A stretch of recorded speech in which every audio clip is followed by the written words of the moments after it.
Olá, amados irmãos, que alegria estarmos mais uma vez juntos nessa fundamentação. Semana 11, terça-feira, hoje estamos falando sobre a comunhão com Deus, como devemos orar. Hoje vamos pegar algumas dicas então da palavra de Deus, como devemos orar. Sempre segundo a vontade de Deus, como está em 1 João 5, 14 e 15. Diz assim: E esta é a confiança que temos para com Ele, que se pedirmos alguma coisa segundo a sua vontade, Ele nos ouve. E se sabemos que Ele nos ouve, quanto ao que lhe pedimos, estamos certos de que obtemos os pedidos que lhe temos feito. Tremendo, né? Então, segundo a vontade de Deus, Deus só atende os pedidos segundo a sua vontade, para não nos fazer dano, né? Aquilo que pedirmos e acabar fazendo mal para nós. Devemos pedir com fé. Isso está em Hebreus, no capítulo 11, 1 e 6. Diz assim: Ora, a fé é a certeza das coisas que se esperam e a convicção de fatos que se não veem.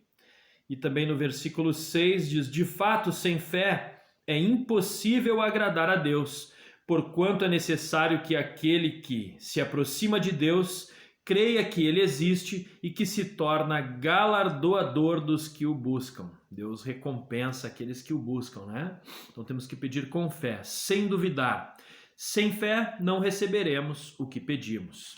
Então seguimos firmes aqui. Vamos ver Tiago, capítulo 1, versículos 6 e 7. Diz assim: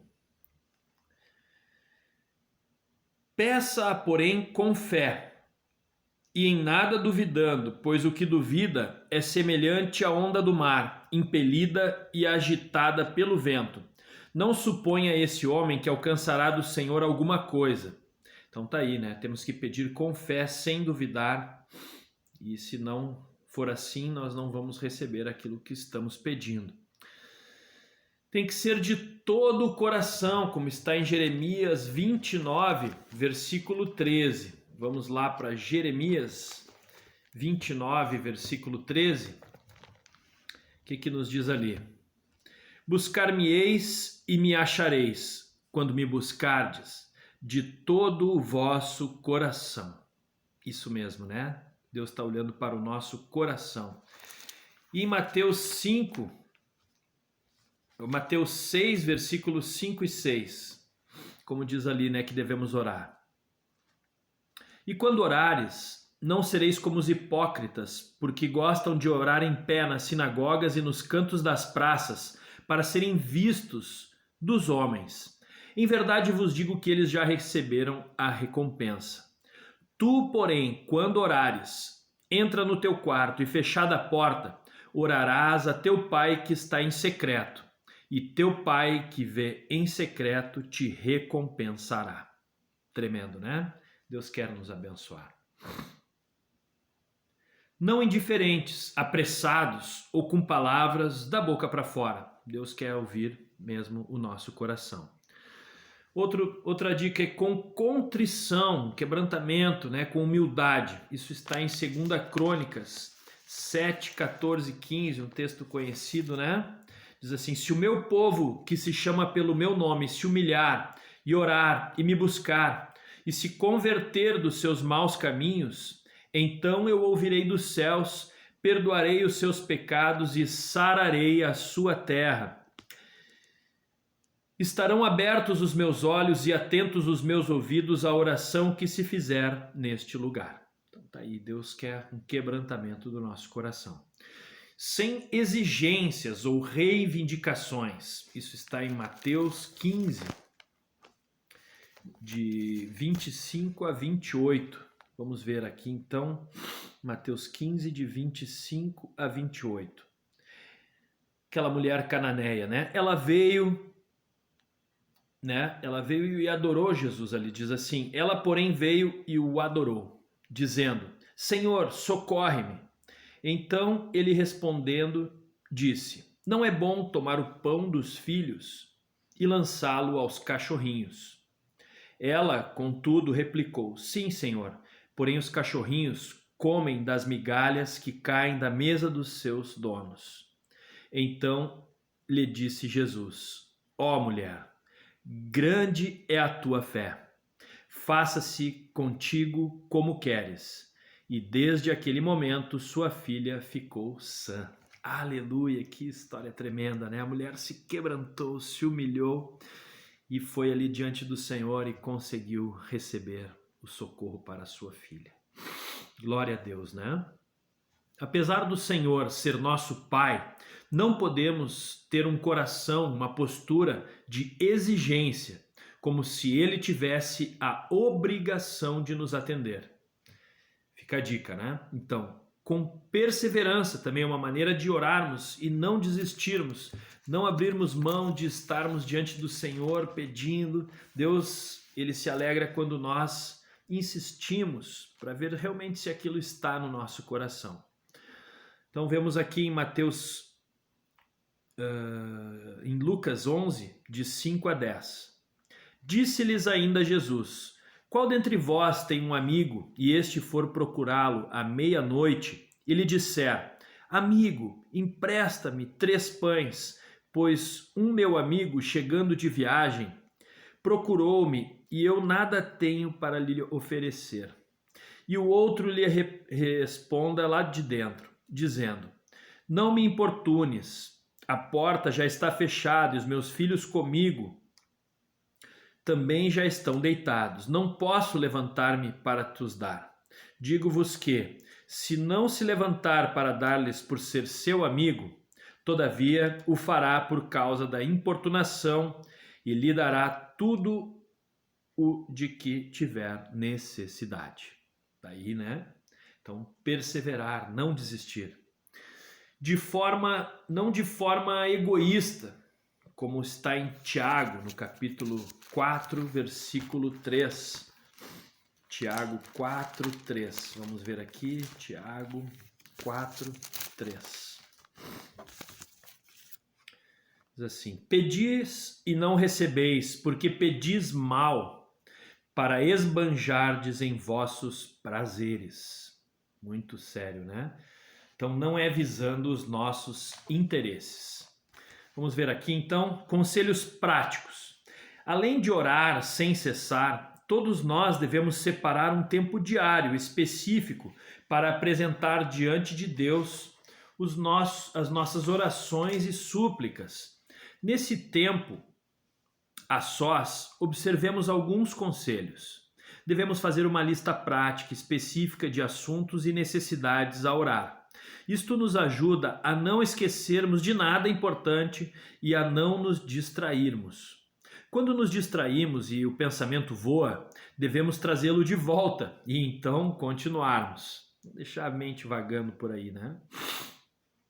Podemos apresentar cada assunto com calma, detalhando diante do nosso Pai, entregando a Ele toda a nossa carga. Além do tempo de oração sozinhos, o Senhor nos ensina a orar uns com os outros. A igreja, do princípio, utilizava grande parte do seu tempo reunidos em oração. Devemos orar muito juntos, como está em Mateus, no capítulo 18, no versículo 19 e 20, diz assim: em verdade também vos digo que, se 2 dentre vós sobre a terra concordarem a respeito de qualquer coisa que porventura pedirem, ser-lhe-á concedida por meu Pai, que está nos céus.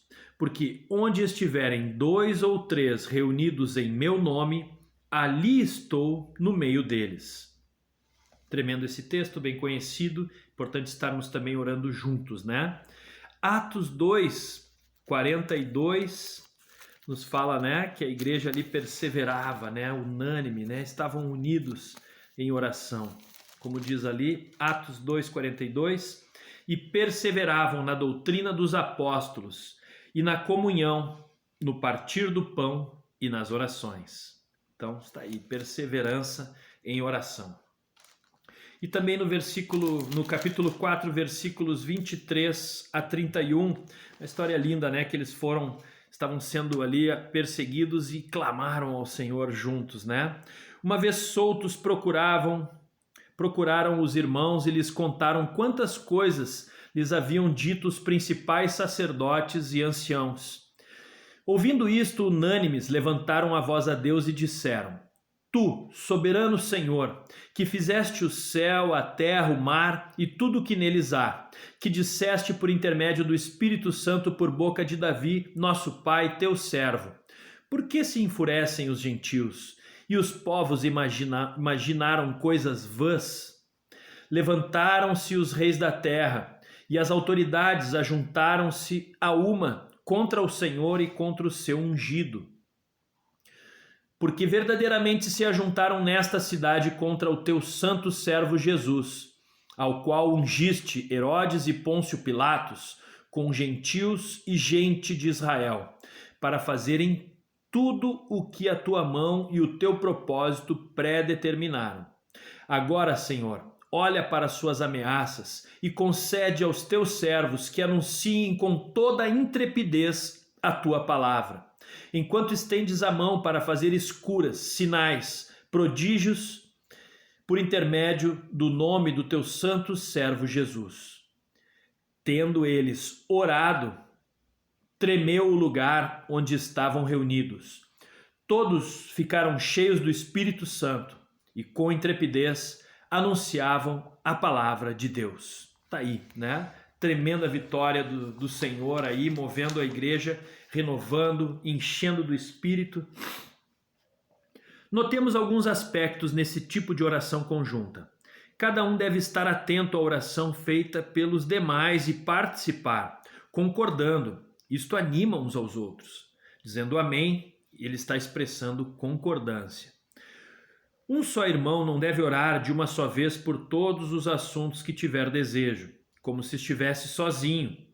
Deve trazer um assunto por vez, permitindo que os demais orem também por ele, cobrindo todos os detalhes.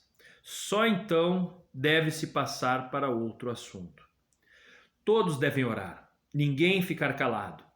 E ao orar, falar em um volume de voz suficiente para que os demais possam ouvir.